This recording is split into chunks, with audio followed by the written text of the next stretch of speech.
স্বাগতম। আজকে আমরা শিখব কিভাবে অ্যাডোবি রিডারে একটি ডিজিটাল সিগনেচার ভ্যালিডেশন করা যায়। প্রথমেই আমরা পিডিএফ ফাইলটি অ্যাডোবি রিডারে খুলে নেব। এরপর দেখে নেব নিচের দিকে জিজ্ঞাসা চিহ্ন হয়ে আছে নাকি। জিজ্ঞাসা চিহ্ন থাকলে এর উপর আমরা ক্লিক করব। ক্লিক করার পর আপনাদের সামনে এরকম একটা অপশন চলে আসবে। তো আপনারা এখান থেকে সিগনেচার প্রপার্টিজ এর উপর ক্লিক করবেন। ক্লিক করার পর আপনাদের সামনে এরকম একটা অপশন আসবে। তো এখান থেকে শো সিগনেচার সার্টিফিকেট এর উপরে ক্লিক করবেন। ক্লিক করার পর আপনাদেরকে এখান থেকে ট্রাস্টে যেতে হবে। ট্রাস্টে গিয়ে এখান থেকে আপনাদেরকে অ্যাড টু ট্রাস্ট করতে হবে।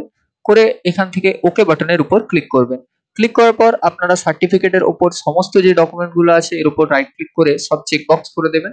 এরপর আপনারা ওকেতে ক্লিক করবেন।